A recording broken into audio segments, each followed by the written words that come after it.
अस्सलामु अलैकुम वरहमतुल्लाहि वबरकातुहू।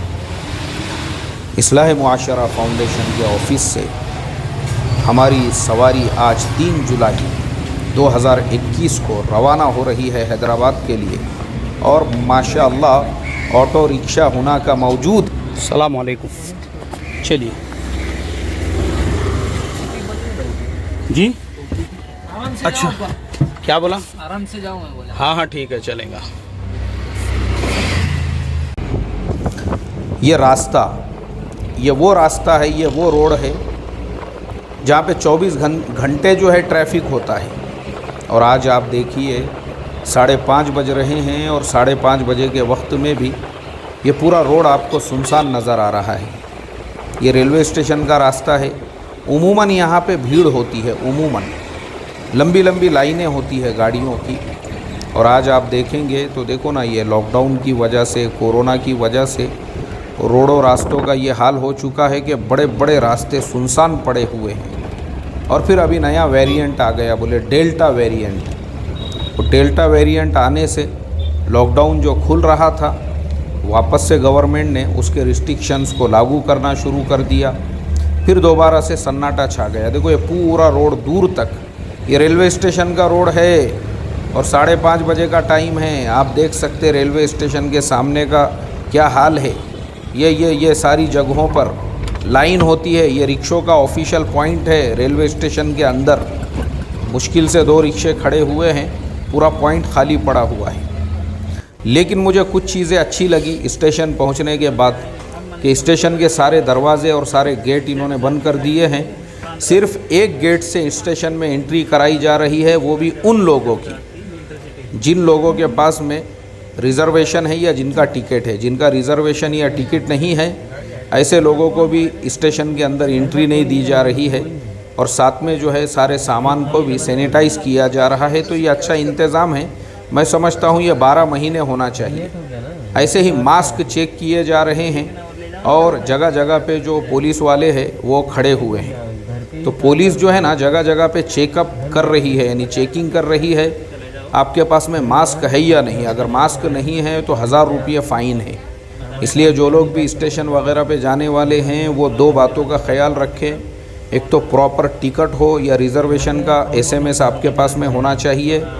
दूसरे, आपके पास में मास्क कंपलसरी हो, क्योंकि मास्क के बगैर वहाँ पे अगर आप पे किसी की नज़र पड़ गई तो फ़ौरन फ़ाइन है, वहाँ पे नो माफ़ी। और तीसरी चीज़, एक छोटी सी सैनिटाइज़र की बोतल वो आपके पास सफ़र में भी रहे। ट्रेन के अंदर बार बार दरवाज़े को हाथ लगाना पड़ता है और वॉशरूम जाना आना पड़ता है। अब कई लोग सफ़र कर रहे हैं, तो ये सब एहतियातें ज़रूरी है। ये हैदराबाद से भी बहुत सारे दोस्तों के मुझे मैसेजेस आ रहे थे कि मौलाना आप हैदराबाद आ रहे हैं तो हम ज़रूर आपसे मुलाकात करेंगे, या आपका कहीं प्रोग्राम होगा या आपकी कहीं कॉन्फ्रेंस वगैरह होगी तो वहाँ पे शिरकत करेंगे। लेकिन देखो, मैं आपको बता दूँ, हैदराबाद का जो ये मेरा सफ़र है, ये मेरा अपना पर्सनल सफ़र है। सिर्फ़ और सिर्फ हमारी एक भतीजी, उसके निकाह में शिरकत के लिए हमारे मोइन सेठ, हमारे बड़े अज़ीज़, हमारे दिल के टुकड़े, हमारे जिगर के टुकड़े, उनका मुझे फ़ोन आया और उनकी तरफ से ये दावत मिली। दुख्तर का निकाह हैदराबाद में तय किया हुआ है। मैंने कहा मोइन सेठ, आपकी दावत जो है हमारे सर आँखों पर। आपकी बजाय अगर मुझे कहीं का CM या PM भी दावत देता तो वहाँ पे हम कोई हीला या बहाना कर सकते थे कि भाई हमारा आना नहीं हो सकेगा। लेकिन अब मोइन सेठ की दावत है, वहाँ पे ना के लिए कोई जगह ही नहीं है। और दूसरी बात ये भी थी कि मैं सोचा चलो इसी बहाने से, 2 साल से मेरा अपने वतन का सफ़र नहीं हुआ, रिश्तेदारों से मुलाकात नहीं हुई, दोस्त अहबाब से कई सालों से मुलाकात नहीं है। अब मुझे पता था कि मोइन सेठ का प्रोग्राम है और मोइन सेठ के यहाँ की दावत है, तो तकरीबन आधा गांव तो मुझे जो है वहीं पे मिल जाएगा हैदराबाद में। तो बजाय गांव जाने के अगर मैं इधर भी चला जाता हूँ तो एक प्रोग्राम की निस्बत से तमाम अकराबा से, तमाम रिश्तेदारों से, तमाम दोस्त अहबाब से जो है हैदराबाद में ही मुलाकात होंगी। और माशाअल्लाह हुआ भी वैसा ही। वहाँ जाने के बाद, वहाँ पहुँचने के बाद में मेरे गुमान के मुताबिक तमाम दोस्त अहबाब वहीं पे जमा थे। 2 दिन साथ में रहने का, उठने बैठने का मौका भी मिला। और माशाअल्लाह इस एतबार से जो है बहुत फ़ायदा हुआ इस सफ़र के अंदर तो इस एतबार से जो है फिर मैंने ये तय किया, मैंने कहा नहीं किसी भी हाल में वहाँ पे सफ़र करना है। और मैंने इमीडिएटली उसी वक्त में आने और जाने का रिज़र्वेशन बना लिया था।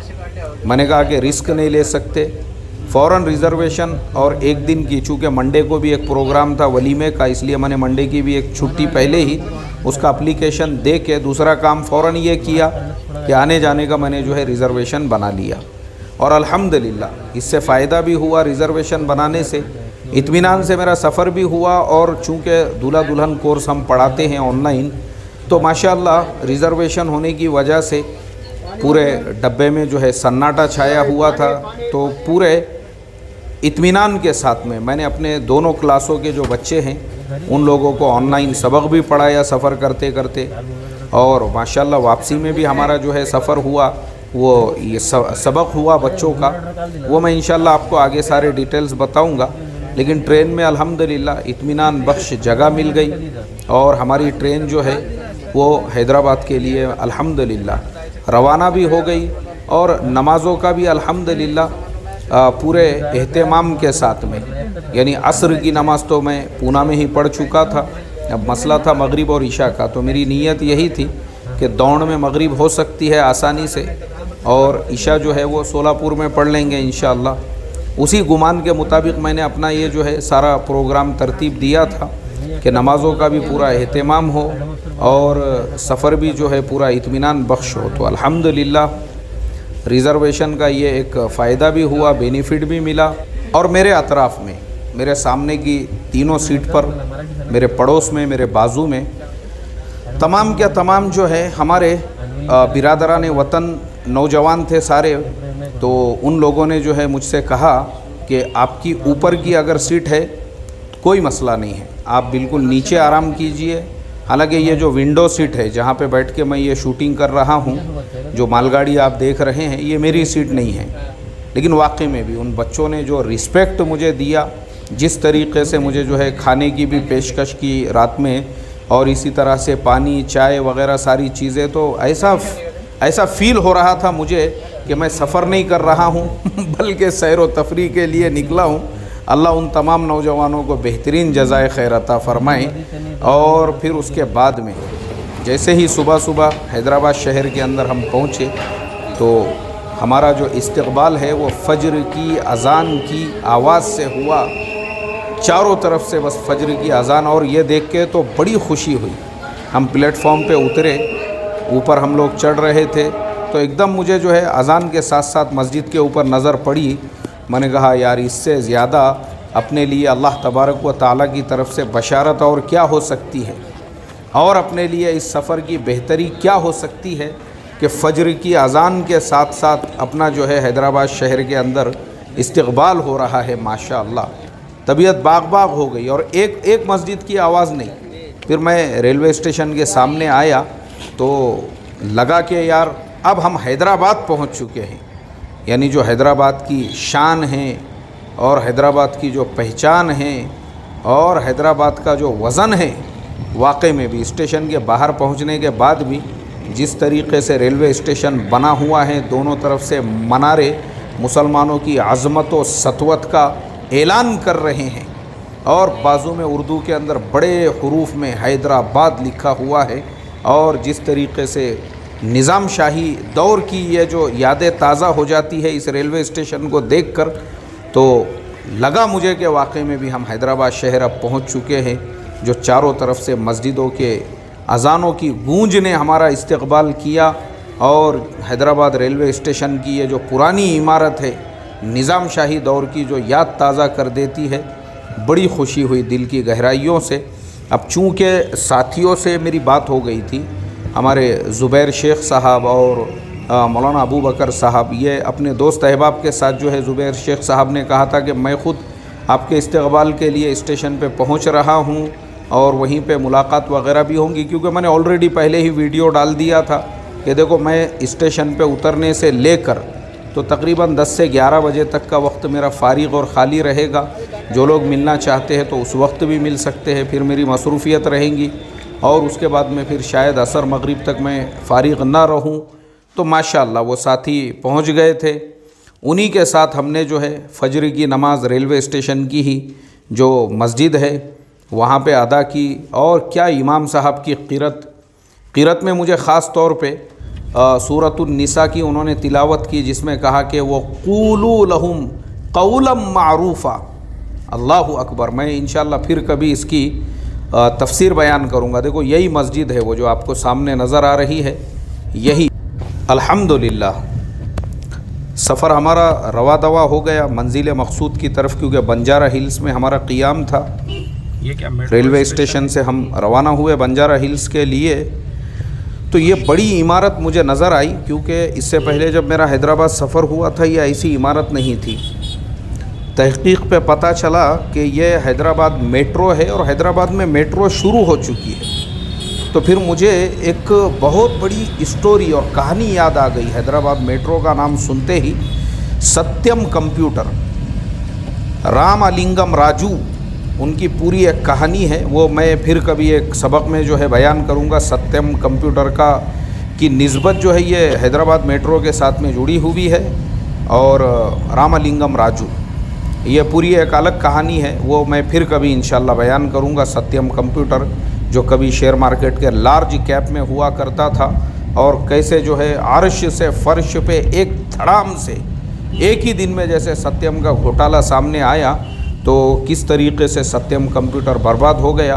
बहरहाल हम रवाना हुए अपनी मंजिल मकसूद की तरफ। बड़ा मुझे ये प्यारा नज़ारा, ये सेम टू सेम मुझे कुआलालंपुर की याद दिला रहा था।